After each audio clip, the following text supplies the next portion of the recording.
چلتے ہیں. اس کے اوپر بھی وضاحت مانگی گئی کہ اس کی انٹرپریٹیشن بھی کی جائے اور یہ کلیئر کیا جائے کہ کن طریقوں پہ کہا ہوا ہے.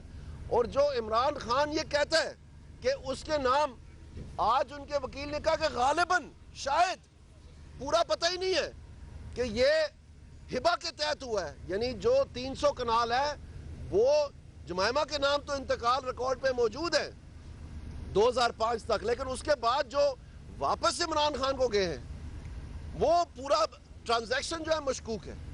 اور اسی طرح سے جو انہوں نے اپنی طرف سے منی ٹریل دینے کی کوشش کی ہے وہ تو صرف محض پاکستان کا ڈاکیومنٹ ہے، اور صرف ایک ایفیڈیوٹ میں ہے کہ جمائمہ نے اب نیا رام کہانی آ گئی ہے.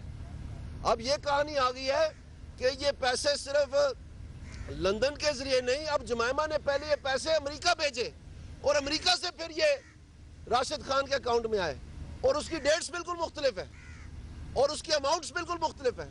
اور یہ بھی کہیں نہیں لکھا کہ جو امریکہ سے جو پاکستان کا دیا ہوا سٹی بینک کا سٹیٹمنٹ ہے کہ وہ امریکہ میں کس اکاؤنٹ سے آئے، اور بی او صرف لکھا ہوا ہے.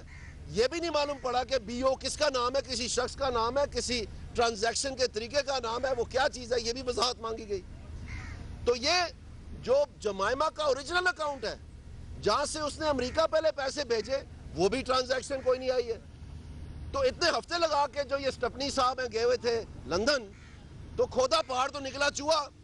آج ان کو ماننا پڑا کہ جی میں کوشش کروں گا ریکنسائل کرنے کی، اور ادھر ادھر گھبرا کے دیکھتے رہے کہ راشد خان شاید عدالت میں ہے، وہ بھی کوئی نہیں آیا، عمران خان بھی کوئی نہیں آیا، وہ جڑا جہانگیر ترین ہے وہ بھی ان کوئی نہیں آندا. یہ ایک ایسی چیز ہو رہی ہے پاکستان کی قوم کے سامنے کہ جو ایک ایک بات ہم ان کے بارے میں کہتے رہے کہ یہ فریبی ہیں، یہ اعلی کار ہیں، انہوں نے باہر سے سیکرٹ فنڈنگ لی ہے. ان کے اپنے جو گوشوارے ہیں وہ اس چیز کو ثابت کرتے ہیں، اور سیکرٹ فنڈنگ لے کے انہوں نے پاکستان کے اوپر وار کیا ہے، پارلیمنٹ کے اوپر، پی ٹی وی کے اوپر، پرائم منسٹر ہاؤس کے اوپر، الیکشن کمیشن کے اوپر، ایف بی آر کے اوپر، آئی جی کے اوپر، سپریم کورٹ کے اوپر.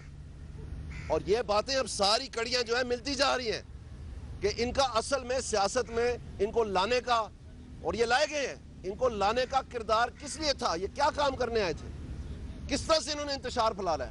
اور میں بیرون ملک پاکستانیوں کو کہوں گا خدا را ایسے ایلیمنٹس کو آپ پروموٹ نہ کریں. ان کو پوچھیں جب آپ ان کو پیسے بھیجتے ہیں کہ وہ جو کے پی میں احتساب کمیشن ہے وہ کیوں 1.5 سال سے بند ہے. اتنے یہ ڈھیٹ ہیں، اتنے یہ ڈھیٹ ہیں، اس چیز کا تو یہ جواب ہی نہیں دیتے، اور کوئی ان کے لیے پوچھنے بھی تیار نہیں ہے. ہم آپ سے یہ ریکویسٹ کریں گے پاکستان کی عوام سے، پاکستان کے جو میڈیا ہے، جو ہمارے انویسٹیگیٹو جرنلسٹ ہیں، آپ کائنڈلی پتہ کریں کہ آخر کار کے پی میں یہ کیوں احتساب کمیشن بند ہے. اور یہاں پر تو خیر ان کا دودھ پانی تو ہوتا ہی چلا جا رہا ہے. اب ٹیوزڈے کو تاریخ رکھی گئی ہے، اور اس میں یہ ہم مانگ رہے ہیں کہ ہمیں 1 ہفتے کی 2 ہفتے کی تاریخ دیں کیونکہ بینک بند ہے. تو نومبر کی 29 تاریخ کو انہوں نے جواب دیا تھا. یہ تو ایسے بتاتے تھے کہ سب کچھ ہمارے پاس ہے. اب نہ اونٹ مل رہے ہیں، نہ وہ فلائٹ مل رہی ہے، نہ وہ پتے پڑ رہے ہیں، نہ کوئی چیز یہاں پر داخل ہونے کے قابل ہے. اور محض یہ پکوڑوں کے کاغذوں کے اوپر انہوں نے ایک ای میل جمع کروائی عمران خان کی. وہ ساری باتیں جو ہم کر رہے ہیں وہ سچ ہیں، اور آج ہم اس کے اوپر مزید انشاءاللہ تشریح کریں گے، آپ کو ڈیٹیل میں ایک ایک چیز بتائیں گے، اور پاکستانی قوم کو ان کے اصلی کالے کردار سے آگاہ کریں گے. ایک آخری بات میں کرتا چلوں، یہ سمجھنے کی بات ہے، جب ہم نے یہ جرا شروع کی اکرم شیخ صاحب نے، تو ہم نے پلیڈ کیا انٹیریئر ڈویژن کو، گورنمنٹ آف پاکستان. اس وقت عدالت نے یہ کہا کہ اگر ضرورت پڑی تو پھر ہم دیکھیں گے جب وقت آئے گا کہ انٹیریئر کو ہم نے امپلیڈ کرنا یا نہیں کرنا. ٹھیک ہے، تو تمام وقت جو منصور علی خان تھے فورن فنڈنگ والے کیس میں، وہ یہی کہتے رہے کہ یہ فیڈرل گورنمنٹ کی ذمہ داری ہے، یہ فیڈرل گورنمنٹ کی ذمہ داری ہے، فیڈرل گورنمنٹ کی ذمہ داری ہے، اس لیے یہ مینٹینیبل نہیں ہے. تو فیڈرل گورنمنٹ پاکستان کی ساتھ بیٹھی ہوئی ہے، ان کو بلا لیا جائے. اور سیکشن 15 میں جو یہ مان چکے ہیں منصور علی خان صاحب یہ مان چکے ہیں کہ فورن فنڈنگ ہوئی ہے، کنفیشنل سٹیٹمنٹ ہے ان کا اس عدالت میں.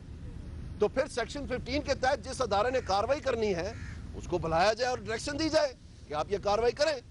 اور اسی طرح سے جو دوسرا مرحلہ آج آیا وہ الیکشن کمیشن کے حوالے سے آیا، اور الیکشن کمیشن نے یہ عمران خان کا یہ کہتے ہیں کہ انہوں نے پبلک آفس صرف 2002 میں ہولڈ کیا. اور 2000 میں انہوں نے یہ کالا دھن سفید کرنے کے قانون کے مطابق یہ ایڈمٹ کر لیا کہ میں نے چوری بھی کی ہے اور میں نے اثاثے بھی چھپائے ہیں. جو ان کی اپلیکیشن ہے ایف بی آر کو کہ مجھے اس کالے دھن سفید کرنے کے قانون کے تحت ریلیف دی جائے, وہ بذات خود ایک کنفیشنل سٹیٹمنٹ ہے کہ میں نے یہ 1983 سے لے کے جتنے بھی ٹیکس ریٹرن فائل کیے ہیں اس میں نے یہ چھپایا ہے, اور چھپانے سے میں نے یہ ٹیکس چوری کی ہے. یہ واضح طور پر میں آپ کو بتا رہا ہوں. تو جب یہ کہا